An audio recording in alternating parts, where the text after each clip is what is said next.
there's one thing that we all go through in life, it is pain and it is trauma. And maybe everyone has a different degree of trauma that they experience, but we can't really compare apples to oranges when each of us carries a different level of tolerance to pain. And so today I want to talk about how to heal your trauma with air energy. This isn't an all-encompassing concept, okay, or one fixed model. Everyone is different and we all have and need different approaches to healing, to understanding some of the things that we've experienced in our life that have been wounding, triggering, challenging, painful. But what I share with you guys today as part of the curriculum for School of the Ascending, which you can find a link for in the comments caption below if you're finding this on YouTube or exclusively on Instagram, is information that's going to be beneficial for your journey. We'll say this at least, okay? So all this year we have been talking about the elements, and for Q3 we are on the element of air. And because we are also in the age of Aquarius anyway, planet Earth is in the age of Aquarius, this is the Kali Yuga cycle that we're in, we are tapping into that air energy. Aquarius is an air element, an air zodiac, and so we're kind of having all these things come through. There's a couple planets that are in air placements as well. And so there's this call this quarter, and as guidance for our future moving forward as well, tools and tips that we can carry with us when we need that reassurance that we're doing okay and that we can move past those triggers, is tapping into how to heal our mind, how to innovate some of the previous things that we have been struggling with in our lives, and how we used to approach those things, and now how we can approach our sort of inner battles moving forward. So air energy, although logical, although about the mind, it is about mental clarity, mental wellness, seeing a different perspective, taking a new take, innovative approach to things that we once used to use for ourselves to soothe or to understand. It's about getting deeper in the most practical sense, okay? So I did my research so you didn't have to, and we're going to talk about how to heal your trauma with air energy, giving you a few points. So go ahead and get your notebook out, save this video, share it if it resonates, if you have found this helpful, or leave a comment below. What we know about the air element already is that it's about movement, okay? It's about flow, breath, perspective, voice, expression.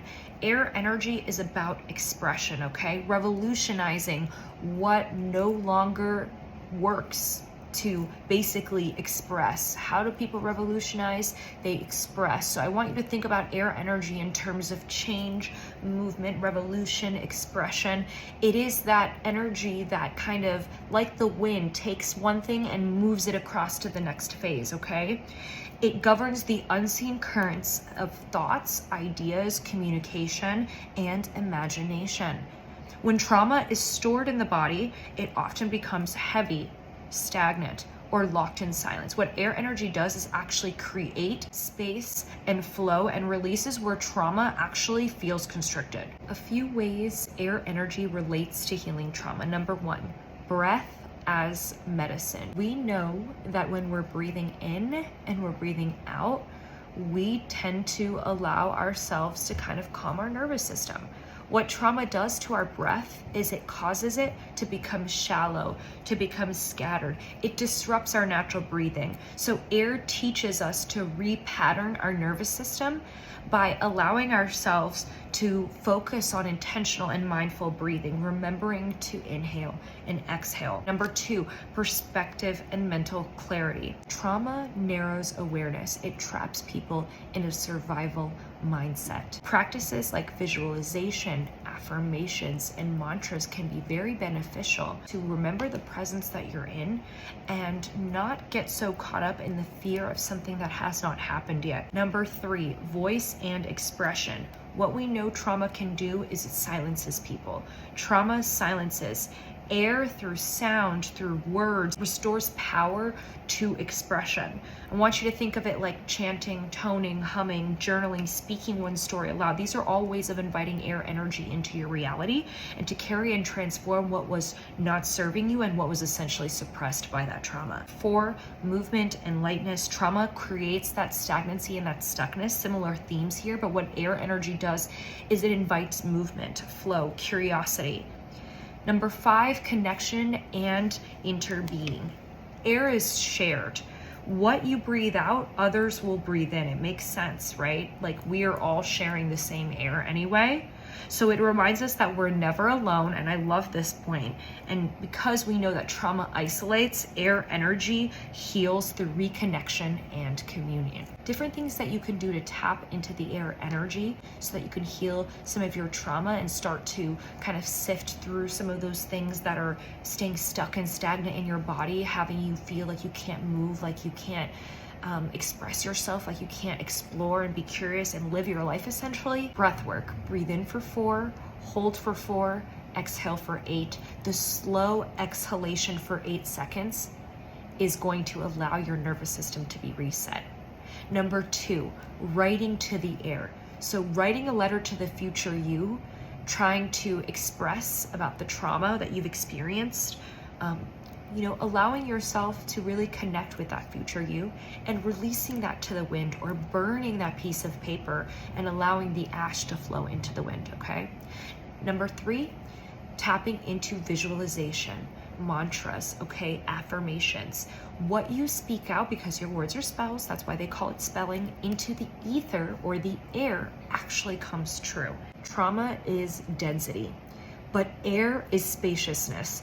Trauma constricts breath, thought, and voice, but air reopens them. Air teaches us to expand, express, and reconnect, transforming heaviness into lightness. When we're not reconnecting with nature, when we're not connecting with what God has created, and I'm not even a super religious person, but the guidance for this year to talk about the elements has been super strong in a way that might seem super witchy to a lot of people, but the fact of the matter is it's obvious. It's almost like, yeah, why isn't this more widely discussed? It's common sense, okay? This is part of creation, and we need to be aware of how aspects of creation and ancient Eastern medicine is actually super beneficial to allowing us to heal our vessel from the inside out, allowing us to heal our auric fields, our energy, our prana, our chi, and allowing us to therefore heal the narratives and the programs and the storylines that we've been cycling in our mind over and over that just simply don't serve us anymore. You deserve better. You deserve clarity. You deserve consistency. You deserve a sense of movement and flow in your journey without feeling that mental anxiety and stress of this 3D world in this day and age. No more consumption. I want you to be open to receiving. Let the air element help you do that. Let the air element help you heal your trauma. Release the shallow breathing, release the stagnancy and the stuckness in your body, move your body, take slow, intentional, mindful, deep breaths, allow yourself to receive, because the age of Aquarius invites you to revolutionize the things that don't serve you anymore, to be open to receiving unconditional love and healing. You deserve that, okay? So a little bit of a teaching, channeling here today. Save this video if it resonated, share it with a friend. I send you all so much love and light, and turn your notifications on for the next video. Until next time, go and grow.